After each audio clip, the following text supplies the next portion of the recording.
നമസ്കാരം. ഉത്തരവാദിത്തം എന്ന കഥയുടെ മൂന്നാം ഭാഗം കേട്ടാലോ? പെട്ടെന്നൊരു ദിവസം പെണ്ണായി മാറി പോയ വിഷ്ണുവിന്റെ കഥ എവിടം വരെ എത്തി നോക്കണ്ടേ? അവന്റെ മനസ്സിലെ ആഗ്രഹം പോലെ എല്ലാ ഉത്തരവാദിത്തങ്ങളിൽ നിന്നും ഒഴിഞ്ഞു മാറാൻ പാകത്തിന് അവനെ യക്ഷിയമ്മ ഒരു സ്ത്രീയാക്കി മാറ്റി. ഇനി ആ സ്ത്രീ രൂപവും കൊണ്ട് അവൻ എത്ര കാലം ജീവിക്കണം, എങ്ങനെയൊക്കെ ജീവിക്കണം? ഒന്ന് നോക്കാം. കഥയുടെ മൂന്നാം ഭാഗം, ഉത്തരവാദിത്തം. ഉമ്മറത്ത് ആരുടെയോ സംസാരം കേൾക്കുന്നുണ്ട്. ഇത്ര രാവിലെ ആരാണാവോ? അടക്കി പിടിച്ചതുപോലെ സംസാരിക്കുന്നത് അമ്മയാണ്. മറ്റേത് അകത്ത മുറിയിൽ ഒരാളനക്കം, ആരുടെയോ നിഴൽ. ഒറ്റ നോട്ടത്തിൽ ആ വാതിൽക്കൽ വന്നെത്തി നോക്കിയ ആ കണ്ണുകൾ തിരിച്ചറിഞ്ഞു. രഞ്ജിനി. പുറകെ വരുന്നവരുടെ കാൽപ്പേറ്റം കേട്ടു. അമ്മായിയും കൂടെ അമ്മാവനും. അമ്മാവൻ മുറിക്കകത്തേക്ക് കയറിയപ്പോൾ അമ്മായി വാതിൽക്കൽ തന്നെ നിന്നതേ ഉള്ളൂ. രഞ്ജിനി അമ്മാവന്റെ പുറകെ അകത്തേക്ക് കയറി. കട്ടിലിൽ നിന്ന് എഴുന്നേറ്റു. അമ്മാവൻ തന്നെ ആകെ ഒന്ന് നോക്കി. അമ്മാവന്റെ മുഖത്ത് നോക്കാൻ എന്തോ ഒരു വിഷമം. ഇത്രയും ദിവസം ഉണ്ടായിരുന്ന ധൈര്യം ചോർന്ന പോലെ. രഞ്ജിനിയെ നോക്കി ചിരിച്ചു. അമ്മായിയുടെ മുഖത്ത് ഒരു പുച്ഛഭാവം. അല്ലെങ്കിലും ചെറുതല്ലാത്തൊരു പരിഭവം അമ്മായിക്ക് എന്നും ഉണ്ട്. അച്ഛൻ മരിച്ചത് പിന്നെ ഇവിടുത്തെ കാര്യങ്ങളിൽ അമ്മാവൻ കൂടുതൽ ശ്രദ്ധിക്കുന്നുണ്ട് എന്ന പരാതി. അമ്മാവൻ ഒന്നും മിണ്ടാതെ ഇറങ്ങിപ്പോയി. രഞ്ജിനി അല്പം കഴിഞ്ഞപ്പോൾ വീണ്ടും റൂമിലേക്ക് കയറി വന്നു. അടുത്തേക്ക് വന്നു നിന്നു. അവളെ തൊടാൻ കൈ നീട്ടി. പക്ഷെ അവൾ മാറിക്കളഞ്ഞു. പിന്നെ ചിരിച്ചുകൊണ്ട് പുറത്തേക്ക് ഓടി. അപ്പുറത്ത് അമ്മാവന്റെ സംസാരം കേട്ടു. രാധികയുടെ കല്യാണത്തിന് ഇനി അധിക നാളില്ല. ഇത് ഇങ്ങനെയായ കാര്യങ്ങൾ നടത്താൻ ഒരു ആൺതുണ ഇല്ലാതായി പോയല്ലോ ഈശ്വര. അമ്മയുടെ കരച്ചിൽ ഉയർന്നു കേൾക്കാം. ഭാരതിയെ വിഷമിപ്പിക്കാൻ വേണ്ടിയല്ല ഞാൻ പറഞ്ഞത്. ആങ്ങളയുടെ സ്ഥാനത്ത് നിന്ന് ഇതെല്ലാം നോക്കി നടത്താൻ അവനല്ലേ ഉണ്ടായിരുന്നുള്ളൂ. ഇനി എല്ലാത്തിനും ഈ വയ്യാത്ത ഞാൻ തന്നെ അങ്ങനെ തന്നെ വേണം. എന്നെ എല്ലാ കാര്യങ്ങൾക്കും അങ്ങോട്ടും ഇങ്ങോട്ടും ഓടിപ്പിച്ചതിന് ദൈവം തന്ന ശിക്ഷയാണ്. എന്റെ ആങ്ങളയുടെ മോനോട് വരാൻ പറഞ്ഞിട്ടുണ്ട്. അമ്മായിയുടെ ഇടപെടൽ. എന്ത് കാര്യം? ബോംബെ കിടന്ന് വളർന്ന ആ ചെക്കന് നമ്മുടെ നാട്ടിൽ എന്തെങ്കിലും കാര്യം അറിയാമോ? എന്തിന് ഒരാളോട് നേരെ ചൊവ്വേ സംസാരിക്കാൻ അറിയാമോ? അതെങ്ങനെ? ഫ്ലാറ്റിൽ കൂട്ടിലടച്ച തത്തയെ പോലെ വളർന്ന ചെക്കനല്ലേ. അമ്മായിയുടെ മിണ്ടാട്ടമില്ല. അമ്മാവൻ എപ്പോഴാണ് പോയതെന്ന് അറിഞ്ഞില്ല. കുളിക്കാൻ കുളിമുറിയിൽ കയറുന്നത് വരെ സംസാരം കേൾക്കാമായിരുന്നു. അവരാങ്ങളെയും പെങ്ങളെയും പരസ്പരം സങ്കടം പറഞ്ഞിരിക്കുന്നത് കേൾക്കാൻ നിന്നതേയില്ല. അന്ന് കുറേ നേരം ബാത്റൂമിൽ ചിലവഴിച്ചു. കണ്ണാടിയിൽ ഓരോ ശരീരഭാഗവും നോക്കി ആസ്വദിക്കുകയായിരുന്നു എന്ന് പറയാം. സിനിമയിലും മാസികകളിലും കണ്ടിട്ടുള്ള സ്ത്രീ ശരീരത്തിന്റെ സൗന്ദര്യം സ്വയം ആസ്വദിച്ചപ്പോ പക്ഷെ ഒന്നും തോന്നിയില്ല, പ്രത്യേകിച്ചൊരു വികാരവും. വൈകുന്നേരം ചേച്ചി വന്നപ്പോൾ നേരെ റൂമിലേക്ക് കയറി അടുത്തു വന്നിരുന്നു. ഈ വീട്ടിലിപ്പോ ചേച്ചി മാത്രമാണ് സ്വാഭാവികമായി പെരുമാറുന്നത്, ഒരു സഹോദരിയോടെന്ന പോലെ. മുതിർന്ന ശേഷം ആദ്യമായി ചേച്ചിയോട് ബഹുമാനവും ഇഷ്ടവും തോന്നി തുടങ്ങിയിരിക്കുന്നു. ഇങ്ങനെ എത്ര ദിവസം കഴിയും? ഇനി ഈ വിധിയെ അംഗീകരിച്ചുകൊണ്ട് ജീവിക്കുക, അത് മാത്രമേ പോംവഴിയുള്ളൂ. നാളെ മുതൽ നീ പുറത്തുപോയി തുടങ്ങണം. നിന്റെ ആവശ്യങ്ങൾക്ക് സമൂഹത്തിന്റെ മുമ്പിൽ നീ ആരാണെന്ന് കാണിച്ചു കൊടുക്കുക തന്നെ വേണം. ചേച്ചിയുടെ വാക്കുകൾ വല്ലാത്തൊരു ആത്മധൈര്യം പകർന്നു തന്നു. അതെ, ഞാൻ ആഗ്രഹിച്ച ഒരു ജീവിതമാണിത്. ആൺകുട്ടിയായിട്ടല്ല, പെണ്ണായിട്ട് ജീവിക്കാനാണ് ഞാൻ ആഗ്രഹിച്ചത്. എല്ലാ ഉത്തരവാദിത്തങ്ങളിൽ നിന്നും ഒഴിഞ്ഞുകൊണ്ട് സ്വസ്ഥമായി. അതെ, ഇനി അതിന് മാറ്റമില്ല. എൻ്റെ ജീവിതം ഇനി എങ്ങനെയാണ്? ഉറച്ച ഒരു തീരുമാനത്തിലെത്തിയ പോലെയാണ് അന്ന് ഉറങ്ങാൻ കിടന്നത്. ചേച്ചി പോയി കഴിഞ്ഞപ്പോഴാണ് പതുക്കെ പുറത്തിറങ്ങിയത്. എങ്ങോട്ടാണ് പോകേണ്ടതെന്ന് ഒരു രൂപം ഉണ്ടായിരുന്നില്ല. വായിക്കാൻ എന്തെങ്കിലും പുസ്തകങ്ങൾ ലൈബ്രറി പോയി എടുത്താലോ? ദിവസം കുറേ ആയി ആ വഴിക്കൊക്കെ ഒന്ന് പോയിട്ട്. ഇന്ന് എന്തായാലും അങ്ങോട്ടാകട്ടെ. ലൈബ്രറിയിൽ ചെന്ന് കയറിയപ്പോൾ കുമാരൻ സാറ് ഇരിപ്പുണ്ട്. നേരെ ചെന്നു. പേഴ്സിൽ ഉണ്ടായിരുന്ന കാർഡ് എടുത്ത് നീട്ടി. മുഖത്തേക്കൊന്ന് സൂക്ഷിച്ചു നോക്കിയിട്ട് സാറ് രജിസ്റ്റർ എടുത്ത് പേജ് മറിച്ചു. ചുറ്റും നോക്കി. പരിചയമുള്ള ഒന്ന് രണ്ട് പേര് പേപ്പർ വായിച്ചുകൊണ്ടിരിപ്പുണ്ട്. അതിലൊരാൾ ഇങ്ങോട്ട് നോക്കുന്നുണ്ട്. 2 മാസത്തെ വരിസംഖ്യ അടച്ചിട്ടില്ലല്ലോ. ഇതാ തരാം. പേഴ്സ് തുറന്ന് രൂപ എടുത്തു കൊടുത്തു. അത് കയ്യിൽ വാങ്ങിക്കൊണ്ട് കുമാരൻ സാറ് ചോദിച്ചു, വിഷ്ണുവിന്റെ ആരാ? ആ ചോദ്യം കേട്ടൊന്ന് ഞെട്ടി.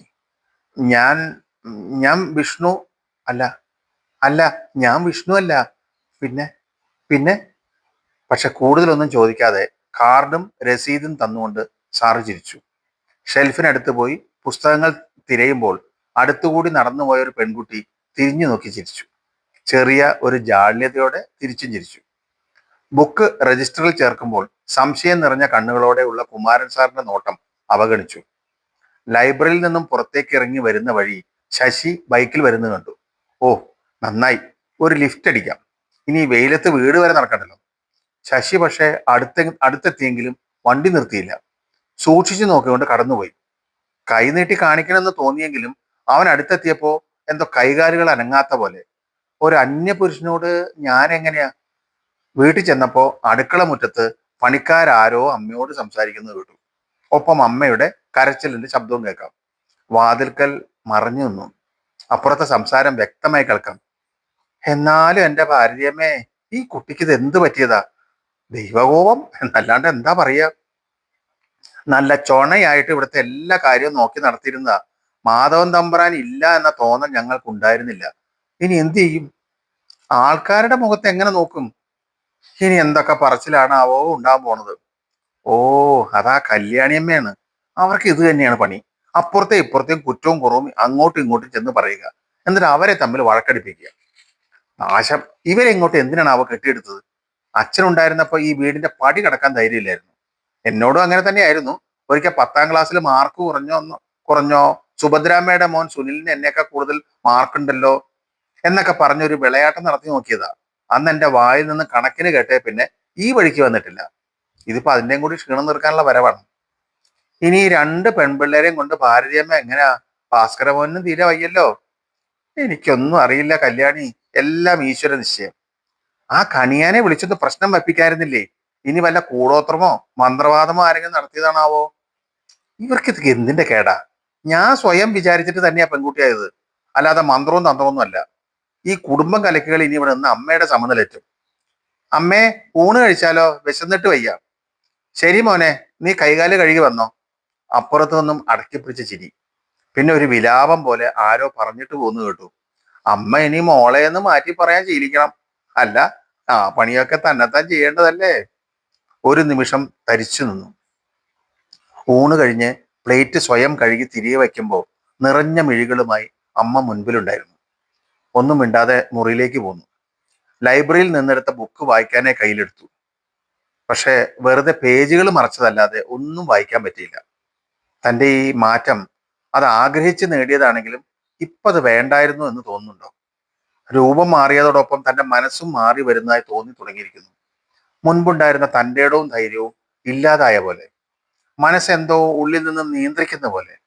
ആ വൈകുന്നേരത്തിന് ശേഷം അമ്മയുടെ കണ്ണുകൾ തോർന്നിട്ടില്ല. തന്റെ മുമ്പിൽ വെച്ച് കരയുന്നില്ല എന്ന് മാത്രം. പക്ഷെ ആ ഉള്ളു നീറുന്നത് അറിയാൻ കഴിയുന്നുണ്ട്. അത്ഭുതത്തോടെ ഓർത്തു, പണ്ടും അമ്മ കരയാറുണ്ടായിരുന്നില്ലേ? അന്നൊന്നും തോന്നാത്ത ഒരു ആർദ്രത ഇപ്പോൾ തോന്നാൻ എന്താ കാരണം? ഈ തീരുമാനം തെറ്റായിപ്പോയോ? വീട്ടിൽ പെണ്ണുങ്ങൾ മാത്രമായാൽ എന്താ കുഴപ്പമെന്ന് എത്ര ആലോചിച്ചിട്ടും പിടികിട്ടുന്നില്ല.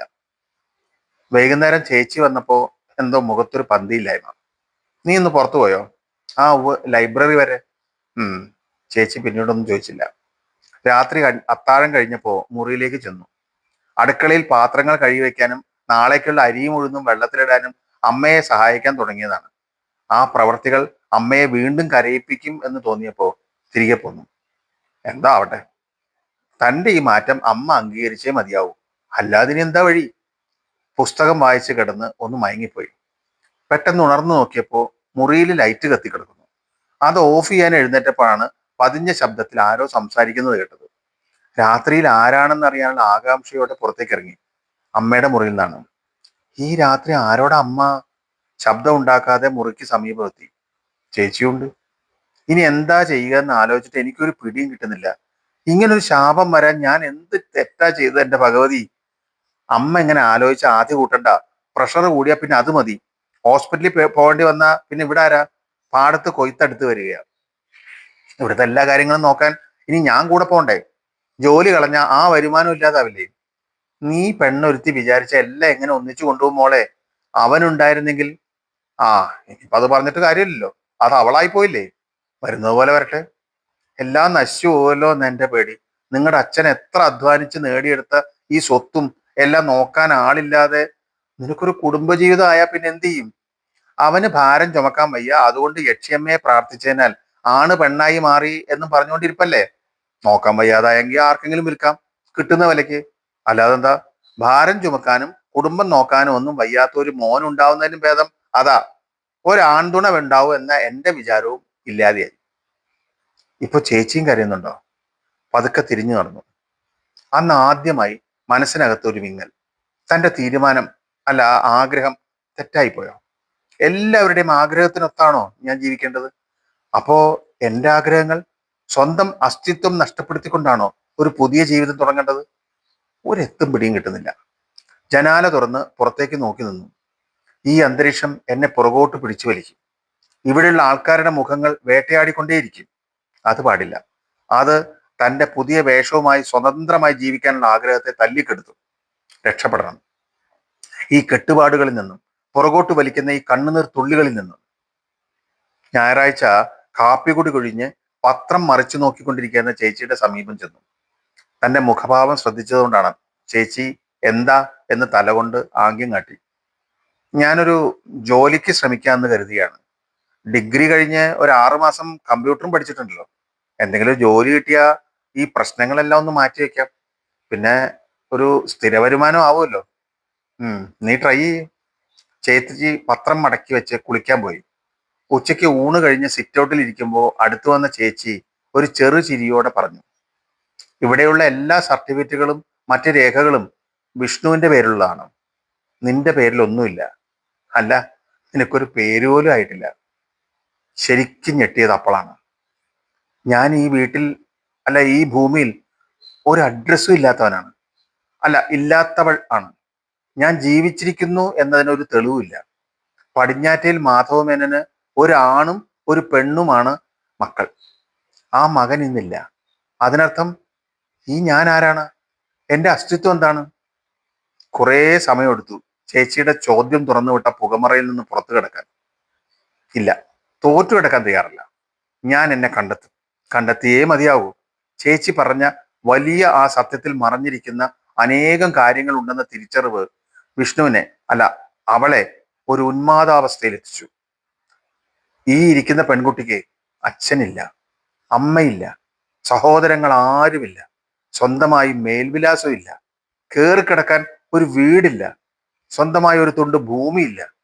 എന്തിന്, സ്വന്തമായ ഒരു പേര് പോലും ഇല്ല. ഇപ്പൊ കരച്ചിൽ വരുന്ന എനിക്കാണ്. ഞാൻ ആരാണെന്ന് തെളിയിക്കേണ്ട ബാധ്യത, ആ ഉത്തരവാദിത്തം എനിക്ക് തന്നെയാണ്. ഒളിച്ചോടാൻ പറ്റില്ല. അതെന്നെ വേട്ടയാടിക്കൊണ്ടേയിരിക്കും. നന്ദി, നമസ്കാരം.